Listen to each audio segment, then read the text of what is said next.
lanjut ya. Oke.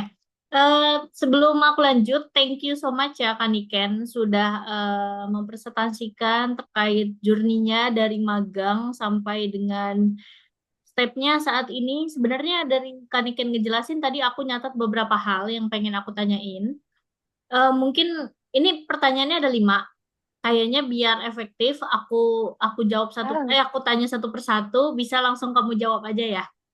Jadi nggak ditampung dulu, biar nggak kelamaan. Oke, oke.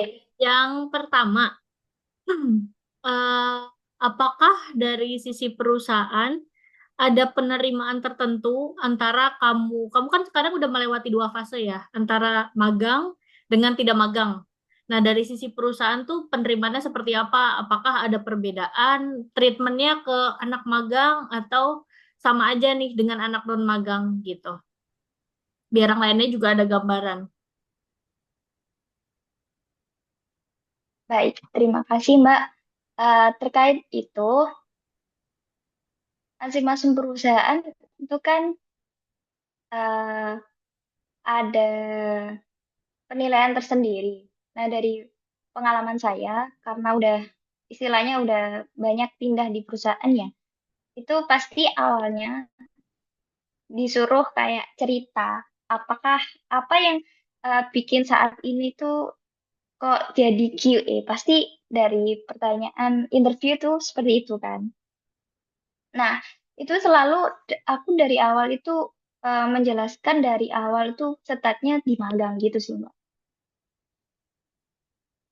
Jadi dari awal pasti eh, poin spotnya itu saya menerangkan bahwa kenapa saya bisa jadi QA itu karena berawal dari magang gitu, seperti itu. Tapi dari Jadi keseharian kerja ada ada perbedaan impactnya. nggak? Ada perbedaan nggak antara magang dengan tidak magang? Treatment dari si perusahaannya. Oh, harusnya sih ada, Mbak. Mungkin dari eh, kalau misalkan sebelumnya ada profesi lain, mungkin akan dipertimbangkan gitu sih, Mbak. Oke, kenapa aku nanya kayak gitu? Karena kan rata-rata yang baru mau switch karir atau yang belum pindah sama sekali ke QA dan pengen ke QA itu kan kata-kata magang tuh kayak semenakutkan itu gitu loh. Jadi sebenarnya tuh untuk memulai karir tuh magang tuh nggak semenakutkan itu gitu. Nah, makanya tadi aku tanya kayak gitu, apakah emang dari sisi perusahaan ada treatment tertentu atau enggak? Justru ini aku sharing POV aku juga ya, karena aku dulu pernah magang juga dan treatmentnya lumayan beda. Bedanya itu kalau misalkan kita udah nggak magang, itu biasanya dari sisi perusahaan kita udah nggak di babysitting lagi. Benar-benar yang kita dikasih kepercayaan, ini kerjaan, kamu yang atur, kamu yang kerjain bagaimana, saya mau tahu hasilnya. Tapi kalau magang, justru itu kan part kita of learning ya. Jadi benar-benar kita tuh dari anggapannya dari nol, dan perusahaan tuh benar-benar kayak ngajarin kita gitu dan ngajarin sesuai dengan SOP dan term di perusahaan tersebut ya gitu. Jadi fase-fase magang tuh sebenarnya fase-fase kita belajar praktik di lapangan seperti A, B, C, D kita terapin dan tapi belum tentu praktik yang diajarkan di perusahaan itu akan sama di perusahaan lain seperti itu. Kayak tadi Kak Niken juga bilang kan. Jadi setiap perusahaan itu punya SOP dan rules-nya masing-masing gitu. Jadi nanti untuk pertama kali untuk magang mungkin jangan banyak khawatir ya. Ibaratnya ya udah part of learning aja gitu. Apapun kalian bisa serap seperti itu. Lanjut ada pertanyaan lagi. Sesusah apa mencari kerja sebelum dan sesudah magang?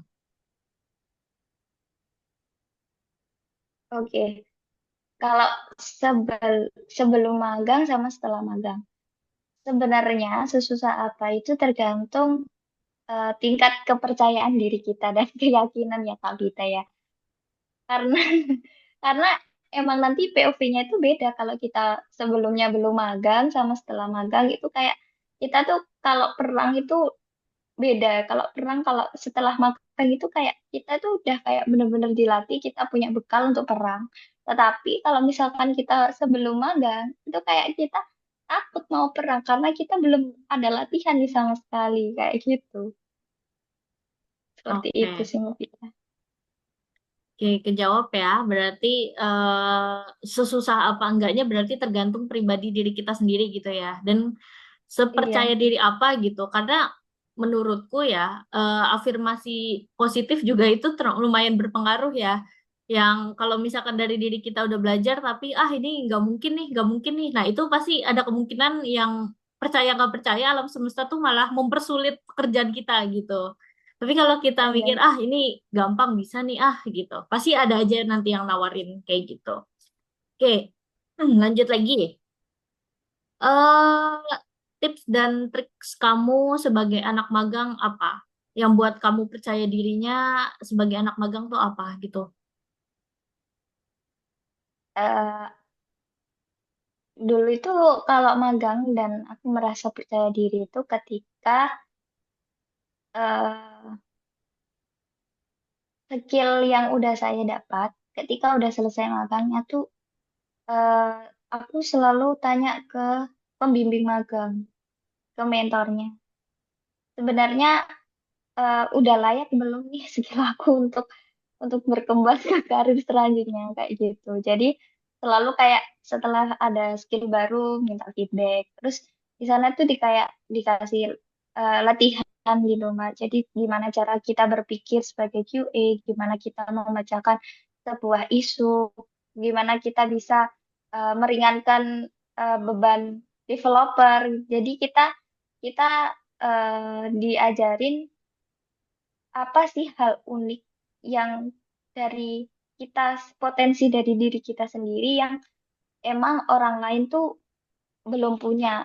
Kan setiap talent gitu kan pasti punya kekuatan sendiri-sendiri. Nah, itu aku cari sendiri sih, Mbak. Jadi aku percaya diri di situ. Oke, thank you atas jawabannya. Lanjut lagi. Dari QM magang, prosesnya sampai kamu ke titik nyentuh automation itu kurang lebih berapa lama dan menurut kamu tuh sesusah apa? Yang pasti awalnya, kalau kita belum coba, itu kan pasti kita kayak terbarang-barang, aduh, automation itu ngoding ya, ngoding itu kayak gini ya, nanti bisa nggak sih, kayak gitu kan. Nah, awalnya itu kayak nggak yakin bisa ngoding, nanti kalau error gimana? Kan kita kan feedbacknya itu berkacanya pasti ke developer kan. Kalau developer kan kayak ketemu bug, ketemu error kayak gitu. Awalnya ngira seperti itu, tetapi ternyata ketika kita menemukan tempat ternyaman kita belajar, mungkin kita dari YouTube atau dari membaca atau dari teman-teman sebaya gitu ya, kita bisa sharing-sharing kayak gitu atau sama lead QA kita bisa belajar. Nah, itu ketika udah menemukan tempat nyaman kita belajar automation, ternyata automation itu nggak seserem itu dan nggak sesulit itu. Apalagi kalau sekarang itu aku lebih senang belajar automation itu karena udah terbantu sama AI ya. Jadinya kayak kita nggak perlu overthinking ini nanti pembetulan code-nya kayak gimana. Terus kalau ada error di toolsnya ini gimana gitu kan. Nah, jadi untuk berapa lamanya? Dulu awal magang, awal automation itu kurang lebih ada sebulanan sih Mbak, kayak beradaptasi awal. Terus kemudian udah jalan 1 bulan, 2 bulan, 3 bulan kayak gitu. Oh ternyata udah terbiasa nih. Oh ternyata mudah gitu. Terus akhirnya kayak kepo. Aku belajar skill automation apa lagi ya? Terus aku bisa belajarnya tuh di mana? Oh kayaknya kita enak ikut bootcamp aja deh. Oh, kayaknya belajar sendiri aja ini aku bisa kayak gitu sih, Mbak. Jadi nggak lama sih, nggak sesusah itu. Tergantung lagi mindset kita tuh gimana. Jangan takut kayak gitu. Kita harus ya semangat kita belajar aja, nggak usah memikirkan hal-hal yang emang belum terjadi gitu sih. Kita pasti bisa gitu aja. Nanti kalau ada kesulitan kita percaya kita punya teman, kita bisa tanya karena koneksi kita kan tadi udah banyak gitu kan. Jadi ya udah kita cari bantuan nggak ada yang nggak bisa sekarang di zaman sekarang gitu sih Mbak Vita. Oke, thank you. Pertanyaan terakhir dari aku. Seberapa, tadi kan kamu bilang kan untuk mengetahui cara kita belajar kan kita intinya harus nemu patternnya sendiri kan. Entah itu dari YouTube, dari mentor, dari temen, atau baca sendiri, atau apapun lah banyak gitu. Nah, aku lebih mau nanya ke impact-nya ke bootcamp sih. Seberapa impact sih? Kan kamu waktu itu belajarnya pertama di Cypress ya? Terus mau belajar Katalon, terus baru masuk TAK kan. Nah, seberapa impact sih bootcamp itu untuk kemajuan karir kamu?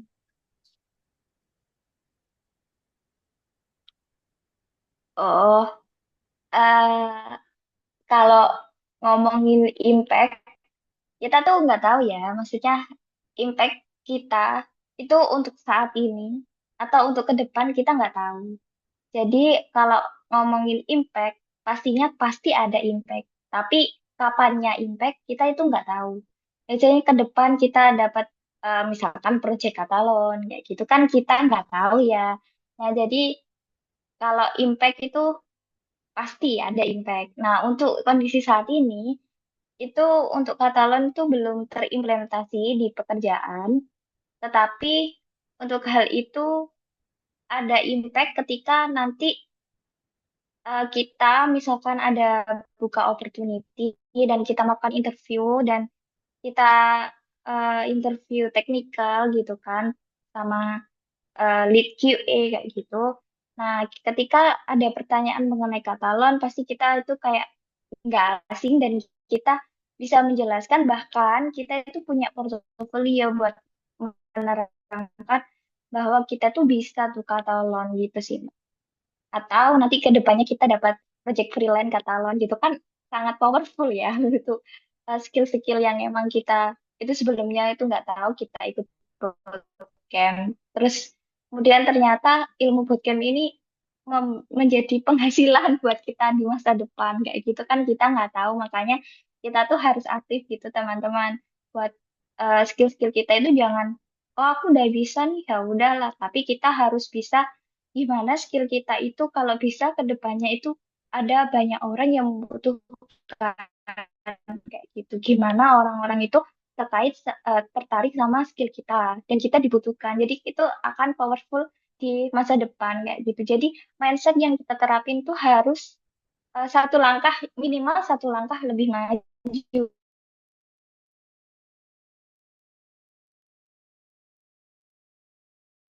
gitu. Jadi jangan kayak situ aja. Jadi kita harus mikir kalau kedepannya itu bisa jadi penghasilan gitu ya. Dan karena kita emang udah oke dari basicnya bootcamp udah bisa, ya kita adain power buat menarik penghasilan di luar pekerjaan kita gitu. Oke, thank you Kaniken. Lanjut ke ini ya, ke Slido ya. Ini sambil aku bacain, nanti kamu sambil jawab aja. Pertanyaan yang pertama, kalau di real QA, apa bedanya antara QA, QC, SQA, SDAT, QA Engineer, Tester? Karena kebetulan saya belum masuk ke QA, Kak. Waduh, Kaniken aja yang jawab. iya nanti ada nanti ditambahin Mbak Vita ya karena itu eh, general banget sih. Sebenarnya untuk beberapa role entah itu QA, QC, QCI, SDIT, QA Engineer, Tester, itu sebenarnya yang dilakukan sama teman-teman. Cuman penambahannya setiap perusahaan itu beda-beda dan kadang job desk-nya itu juga ada yang berbeda kayak gitu. Nah, Setuju, kalau setuju. di sini, iya, kalau di sini tuh yang paling bener-bener kayak teknikal banget, kayak mirip developer itu yang SDET. Jadi dia itu lebih ke teknikalnya. Jadi sampai nge-testing atau nge-review kodenya developer kayak gitu. Jadi dia juga ikut di mana maintenance sampai ke deploy environment kayak seperti itu. Nah, kalau misalkan yang awal banget cuman kayak testing aja itu bisa ke tester atau ke QA gitu. Jadi sebenarnya tiap perusahaan itu punya job desk sendiri-sendiri untuk masing-masing profesi itu gitu. Jadi jangan kayak overthinking kayak gitu. Sebenarnya apa sih bedanya? ya kita lihat aja sebuah loker kalau misalkan judulnya QA Engineer, nah itu dibaca aja secara detail job desk-nya itu seperti apa. Jadi kalian apply itu ada gambaran, oh kalau apply sebagai QA Engineer di sana aku pasti ngoding, oh aku pasti ngetes ini, jadi ini harus bisa ini skillnya gitu sih teman-teman. Jadi nggak usah bingung aku mau jadi QA apa, QA QC atau QA Engineer atau tester itu gitu sih. Atau Oke. Mbak Vita ada tambahan mengenai Enggak, macam-macam udah benar kok, udah benar. istilah? Namingnya aja beda-beda, intinya sama. Iya, betul. Lanjut ya. Apakah ada batasan usia untuk menjadi QA, baik itu untuk magang ataupun tidak magang? Batasan usia. Kalau untuk batasan usia itu juga tergantung juga dari masing-masing company. Kayak gitu sih, Kak. Jadi kita juga harus ketika kita ingin magang gitu, kalau misal kita belum tahu apakah ada batasan usia, kita bisa tanya dulu ke HR-nya atau yang support kontak sebuah job job itu ya. Jadi kita tanya dulu. Tapi kalau misalkan nggak ada tulisannya mengenai batasan sih, seharusnya nggak ada sih. Kayak gitu sih. Dan so far untuk magang kayaknya nggak ada deh interview yang menanyain usia berapa kayak gitu, batasan berapa. Itu jarang banget sih. Yang penting tujuannya magang itu buat apa itu kita harus jelas gitu sih. Oke, aku bantu menambahkan juga ya. So far itu yang bikin kita jadi unik sih antara apa divisi IT dengan divisi lainnya ya. Karena aku lumayan bekerja dengan orang-orang yang umurnya di atas aku juga, dan ada yang udah bapak-bapak gitu. Jadi memang kalau di IT tuh kita lebih mengedepankan skill sih Kak daripada umur gitu. Kalau misalkan umur contoh umurnya udah 30 atau 40 sekian tapi ternyata skill kalian banyak, sertifikat kalian banyak, terus kalian punya pengalaman di mana-mana, ya perusahaan akan mempertimbangkan itu gitu. Jadi nggak ada yang nggak mungkin sih, menurutku seperti itu. Jadi untuk informasi lebihnya tadi yang dikatakan Kaniken, kalau misalkan kamu kurang yakin gitu, apakah umur saya masih bisa atau enggak, atau bisa apply job ini atau enggak, ya coba tanyain kontak supportnya. Oke, lanjut lagi Kaniken. Tadi Kaniken infokan kalau rekan-rekan bisa membuat mini project untuk menambah portofolio kita. Mohon advice untuk QA manual mini project apa yang bisa kita buat, Kak? Oke, ini ngomongin portofolio ya. Kalau portofolio itu sebisa mungkin itu harus unik dan harus semua orang tuh harus tahu kalau proyek kita itu benar-benar proyek dari ide kita gitu. Kalau bisa itu yang unik dan yang pasti proyeknya itu bisa ada impact-nya kayak gitu loh.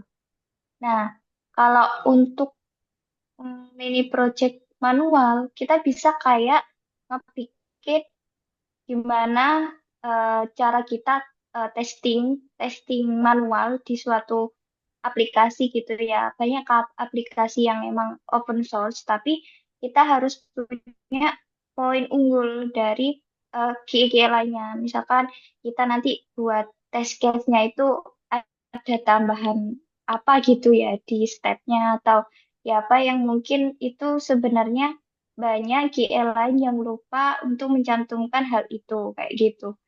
Jadi kita harus mencari poin penting yang emang emang bisa bikin orang lain tertarik dan orang lain itu nggak kepikiran. Jadi benar-benar ide murni dari kita sendiri.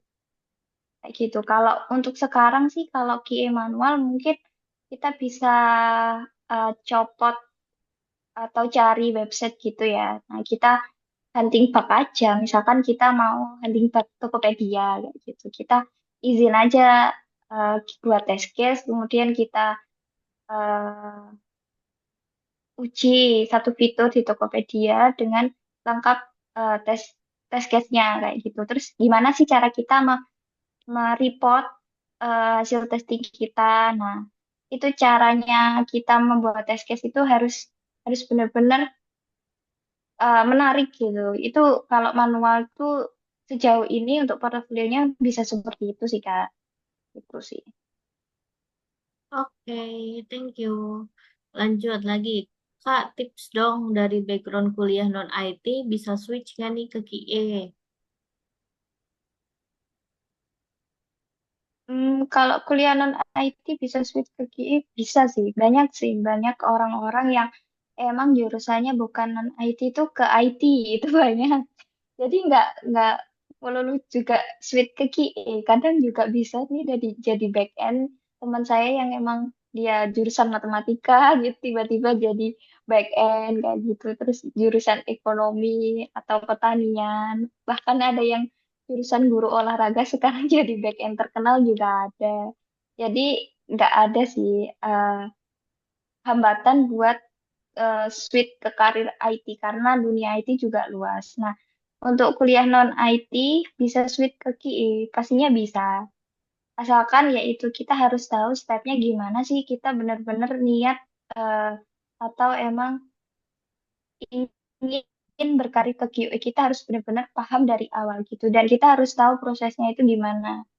Jadi kita benar-benar harus ngelis stepnya biar dia bisa jadi sweet QA gitu. Karena itu sebenarnya nggak mudah ya jadi dari non IT ke sweet QA karena nanti kedepannya bakal banyak pertanyaan dari HR kenapa sweet pasti itu. Karena pasti untuk mencapai hal itu tuh nggak segampang itu buat switch itu. Tapi kalau misalkan kita udah kuat di basicnya, itu insya Allah kita bisa gitu sih. Jadi nggak ada kata kata-kata nggak bisa sih kalau kita mau terjun ke dunia IT. Jadi tenang aja. Itu sih. Oke, thank you. Lanjut, yang terakhir, tips dong Kak untuk menjadi freelance QA manual bagaimana ya? Oke, yang pertama tipsnya buat portofolio. Yang kedua ya aktif aktif cari koneksi. Kalau freelance QA yang jelas pertama yang di follow pasti XR kayak gitu kan. Terus ya teman-teman QA.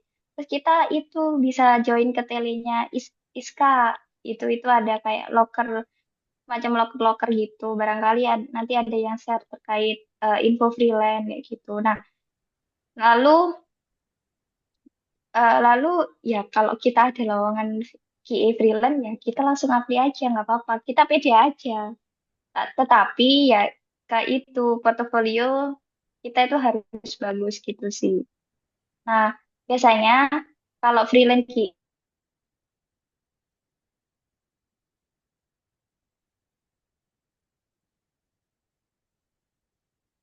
Loh,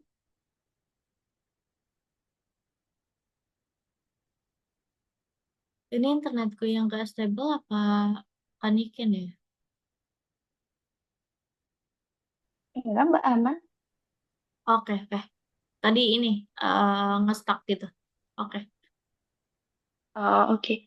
Jadi untuk portofolio freelance QA itu juga dibutuhkan biasanya itu eh, dari pengalaman. Kalau misalkan dia udah sebagai QA gitu untuk menjadi freelance itu gampang ya. Jadi kita tinggal cantumin portofolio kita dan pengalaman kita sebelumnya. Tetapi kalau misalkan sebelumnya belum pernah sebagai QA atau pengen freelance QA, perbanyak portofolio dan perbanyak kita daftar ke kayak freelance project-project mini gitu yang ada di internet itu kan kayak banyak kayak Fiverr, Upwork, kayak gitu-gitu. Kita coba minimal pilih project lah ya, mini project buat pengetesan kayak gitu buat nanti kita ngedukung portofolio kita kalau misalkan mau freelance kayak gitu. Atau awalnya awalnya kita mau kayak makanya apa ya kita kita join aja kayak menawarkan diri untuk bisa nggak sih Kak ini aku bantu buat testing gitu kan. Tapi kita melihatnya itu jangan ke kembali ke penghasilan atau uang ya, tapi karena kita butuh mini mini projectnya buat pengalaman itu juga bisa sih. Jadi tipsnya yang pertama tetap ke portofolio, kedua koneksi, ketiga cari pengalaman banyak. Kalau misalkan belum ada pengalaman, kita bisa join-join ke mini-mini project gitu sih. Atau kalau kita punya teman developer gitu, kalau misalkan membutuhkan freelance kayak gitu, meskipun mungkin penghasilannya tuh nggak seberapa, tapi kita tuh ngikut gitu loh. Jadi kita mau terjun kayak gitu. Itu sih kalau dari aku tipsnya ke kakak-kakak semuanya.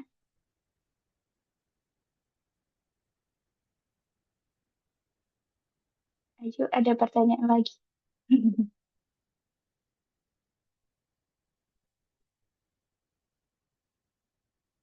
Commute, Kak, kita.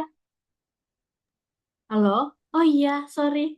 Ya. Oke, thank you semuanya yang sudah bertanya di via Slido. Mungkin ada yang mau ditanyakan dulu di via chat atau open mic.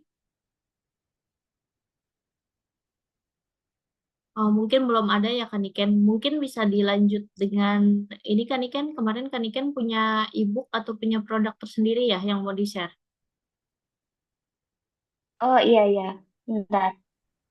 Jadi gini teman-teman, karena basically aku suka berbagi ya, maksudnya ketika aku punya karya atau hal yang bisa aku bantu buat teman-teman QA, eh, aku sempat bikin produk digital, di mana produk digitalnya ini namanya QA Playbook, di mana ini bisa ngebantu teman-teman. Kalau misal teman-teman membutuhkan, teman-teman bisa nih cek-cek linku ini. Di sana tuh ada kayak template, macam-macam template yang bisa nge-support QA ya, terutama kayak template test plan, template bug report itu yang bagus gimana, terus terkait test case API itu kayak gimana templatenya. Kemudian ada ini nih, template portofolio. Kan biasanya bingung ya, ya itu testing ya, tapi portofolionya itu kayak gimana kayak gitu. Nah, itu aku udah nyediain template yang memang teman-teman bisa bisa gunakan ya nanti sebagai apli pekerjaan gitu. Dari sana juga ada contohnya. Kemudian ada interview kit sebagai QA ini udah aku rangkum di mana apa sih pertanyaan HR atau persiapan yang dilakukan ketika interview sebagai QA berdasarkan pengalamanku kayak gitu. Kemudian ada job application tracker ini buat nge-tracker kalian kalau misalkan udah apply beberapa perusahaan itu statusnya kayak gimana. Kemudian ada template result testing juga. Itu di sini kalian bisa bisa lihat aja sih. Nah, kalian bisa nge-scan scan ini atau kalian bisa langsung chat aku aja sih kayak gitu. Atau mau di screenshot dulu mungkin.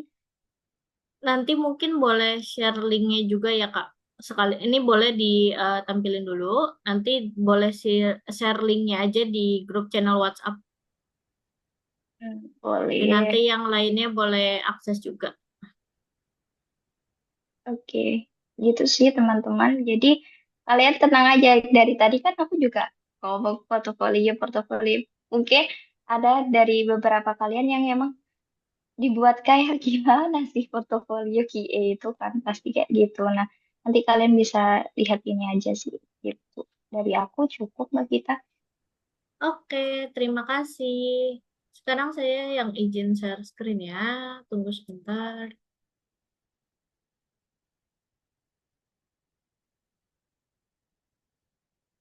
Hmm, wait. Sudah terlihat PC?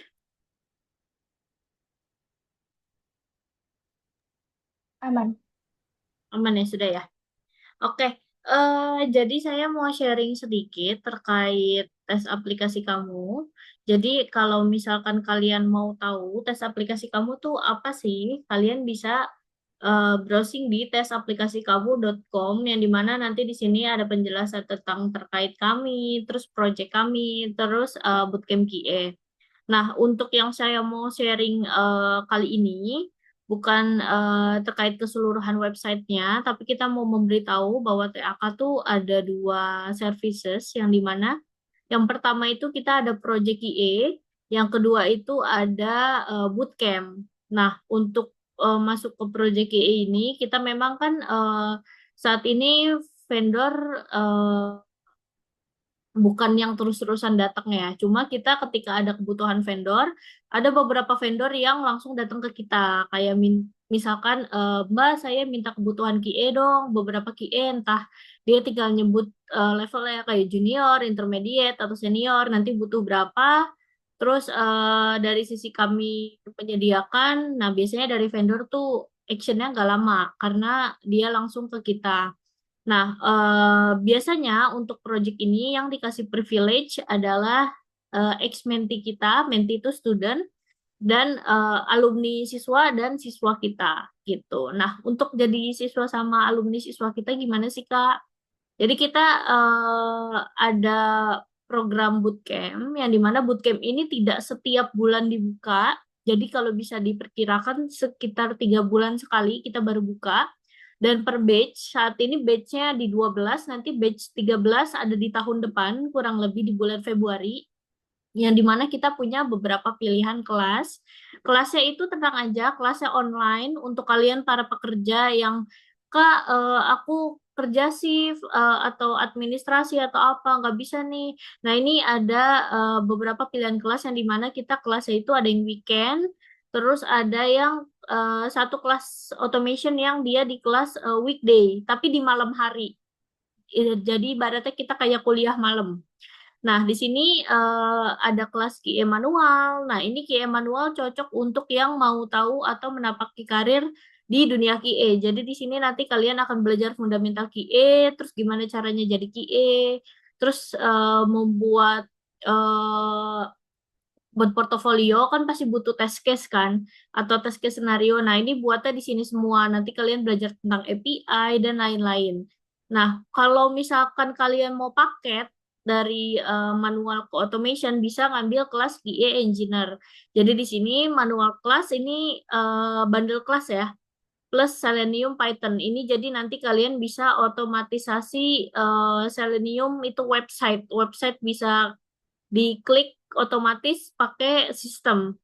Nah, ini ngambilnya kelas QA Engineer. Nah, lalu kalau misalkan kalian sudah menjadi QA, mau belajar automation, nah kita juga punya beberapa pilihan. Ada QA Web Selenium, ada ini yang diambil Kaniken ya, QA Catalon, lalu kita ada QA Appium, Appium itu mobile.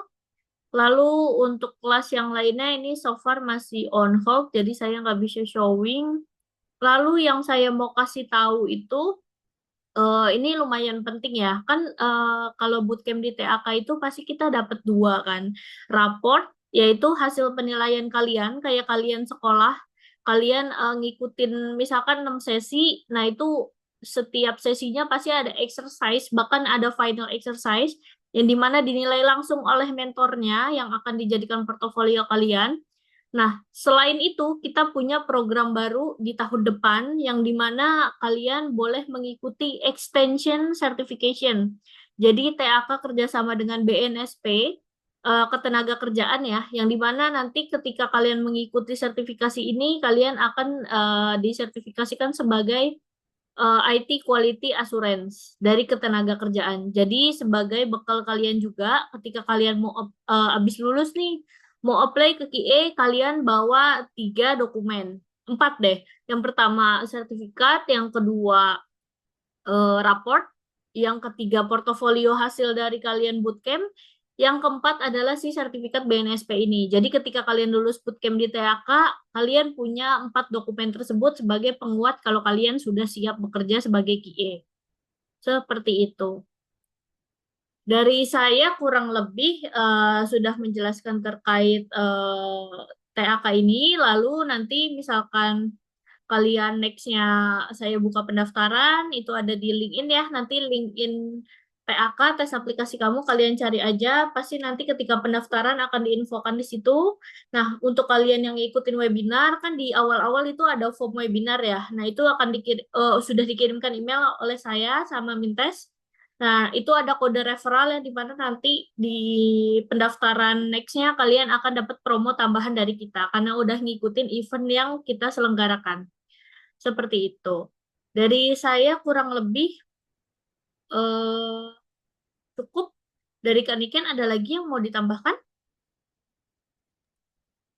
Cukup sih. Jadi teman-teman kalau misalkan mau jadi KI itu jangan sungkan-sungkan tanya ke saya atau Mbak Vita gitu sih. Yang penting ada niat baik ya untuk belajar terus. Jadi dari aku aman. Betul. Saran dari aku juga, aku cukup ketemu banyak student ya, calon student dan student yang dimana tuh setelah lulus mereka takut banget sama magang. Makanya kenapa aku ajak Kaniken, karena Kaniken juga berawal dari magang. Jadi tuh magang bukan hal yang ditakutkan.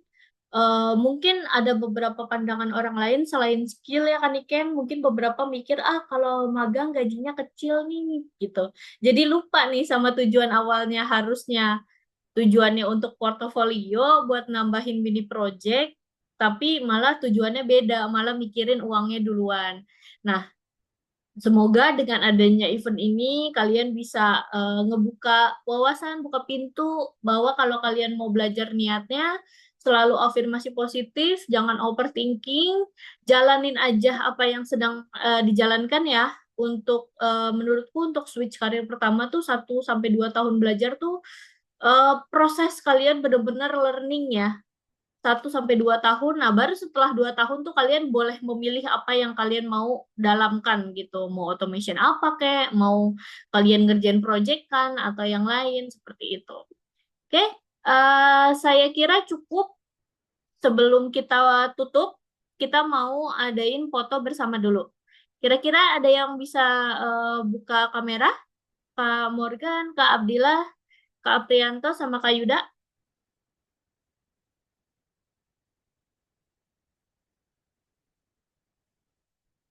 Oke. Kak Morgan, Kak Aprianto, Kak Yuda,